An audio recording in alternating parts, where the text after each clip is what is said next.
बाबा जी से वो भाई साहब औरों का स्वागत करें, कार्यकर्ताओं का धन्यवाद। तो फिर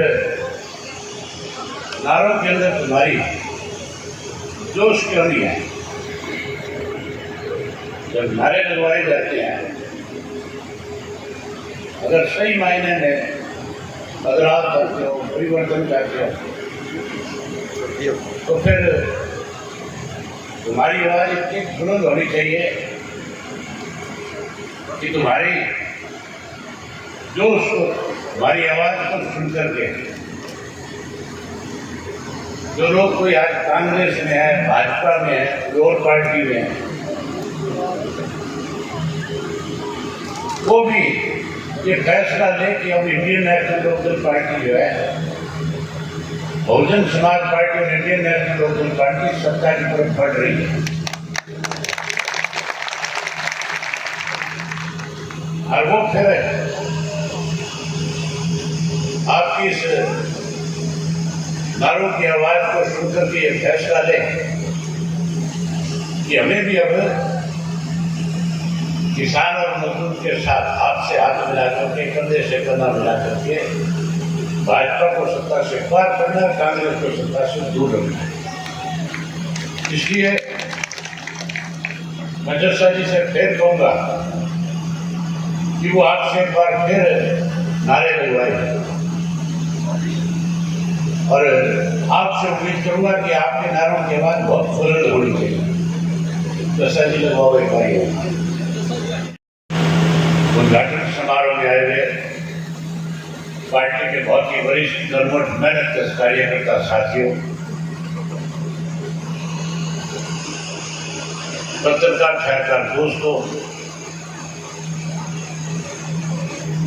और आपके इच्छाओं के अनुसार पार्टी के द्वारा लिया गया फैसला आपको उम्मीदवार अर्जुन चौटाला जी,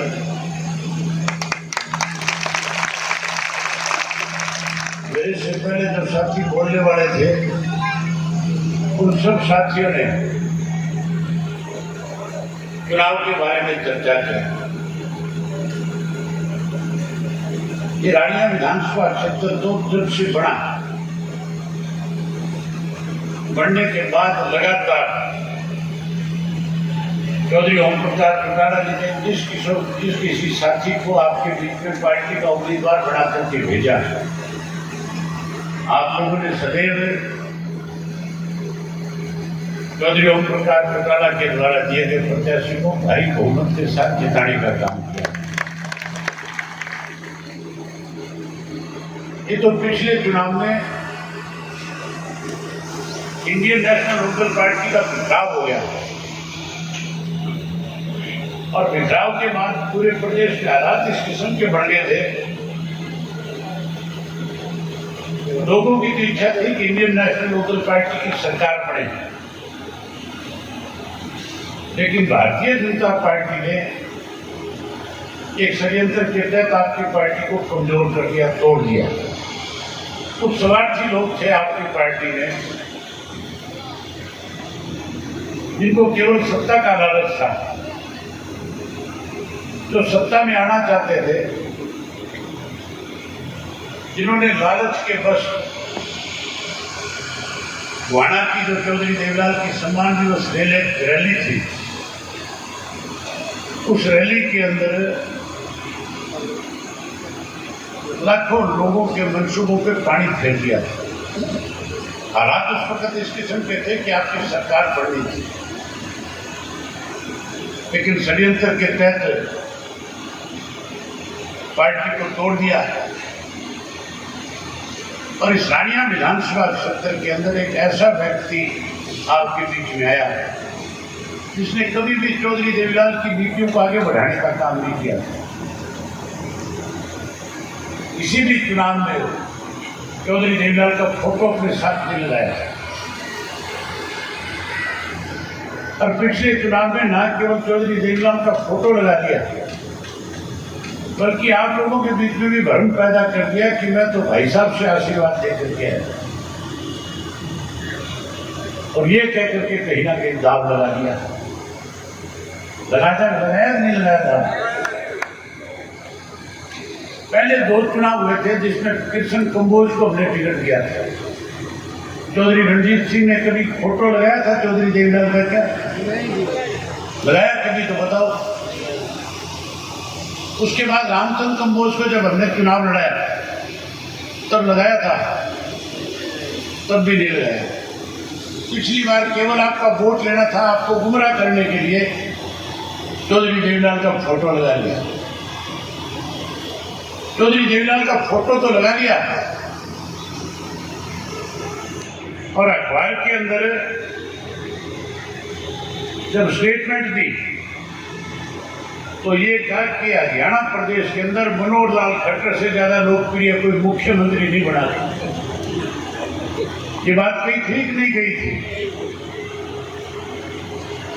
और कमाल की बात है, अब विचलित हो रहे हैं। मैं आपको एक किस्सा सुनाता हूं। जब आदमी विचलित हो जाता है तो उसकी हालत कैसी होती है। एक बार प्रताप सिंह कैरो मुख्यमंत्री थे हमारे, कंबाइंड पंजाब था। उन दिनों में जर्नली सड़कें हुआ करती थी दिल्ली चंडीगढ़ के रास्ते, और चारों तरफ पेड़ लगे हुए थे, जंगल के अंदर का रास्ता था। मुख्यमंत्री के पास अम्बेसडर कार होती थी जिसकी स्पीड 40-50 किलोमीटर की बड़ी मुश्किल से चलती थी। चौधरी देवीलाल पंजाब कांग्रेस के प्रधान थे, कैरो मुख्यमंत्री थे। दोनों शाम का वक्त था, दिल्ली से चंडीगढ़ जा रहे थे। तो एक खरगोश आगे आ गया। खरगोश कार के आगे लाइट के सामने कभी इधर भाग रहा, कभी इधर भाग रहा। प्रताप सिंह कैरो ने पूछा चौधरी देवीलाल से कि देवीलाल, ये सैयद जड़ा है, एक इधर जाता है, एक इधर जाता है, एक पासे क्यों नहीं हटता? कहना बिछड़ गया, जरा बिछड़ जाता मरता है। अब कभी कह निर्दलीय लड़ूंगा, कभी कह कांग्रेस में जाऊंगा, कभी कह भाजपा में जाऊंगा।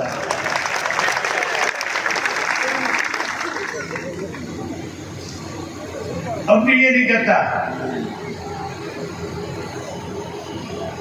कि मैंने जिस पार्टी में रह करके 5 साल तक, मतलब केवल इस बात का लालच है कि मुझे एक बार विधानसभा भेज दो, भेज के देख तो लिया। 5 साल में स्वयं खाने का मंत्री बनने के स्वयं कोई काम किया? मंत्री इसलिए बनते हैं सरकार में कि लोगों के कार्य करें, लोगों को सुविधाएं प्रदान करें। मंत्री का काम होता है कि ज्यादा से ज्यादा विकास के काम अपने इलाके में कराए जाए, पूरे प्रदेश में कराए जाए। इन्होंने तो 5 वर्ष में स्वयं थानेदारों को बदलने के, थानेदारों को लगाने के काम किया तो बता दो। मेरे पास रोज रानिया विधानसभा क्षेत्र के कार्यकर्ता साथी आते हैं, और जब भी आते हैं एक ही बात करते हैं, हमारे खिलाफ झूठा मुकदमा दर्ज कराया।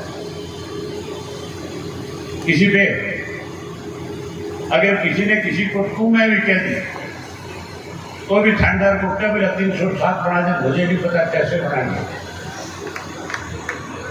चिंता मत करो, बदलाव जाओ, अपनी सरकार बनाओ। जिन जिन थानेदारों ने, जिन जिन पुलिस के अधिकारियों ने रानिया विधानसभा क्षेत्र के लोगों के साथ ज्यादती करी है, उन्हें यही जाकर के दंडित करेंगे, ताकि आइंदा से कोई भी अधिकारी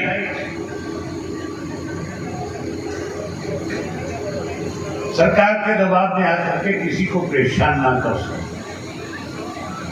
चौटाला साहब की सरकार थी, किसी को कोई दिक्कत कठिनाई थी क्या? ना नशा बिकता था, ना उस वक्त के अंदर रोटियां मांगी जाती थी और ना ही आम आदमी को किसी किस्म की कोई परेशानी थी। सरकार आपके द्वार लगता था और आम आदमी की बात उसके दरवाजे पे जाकर के सुनी जाती थी।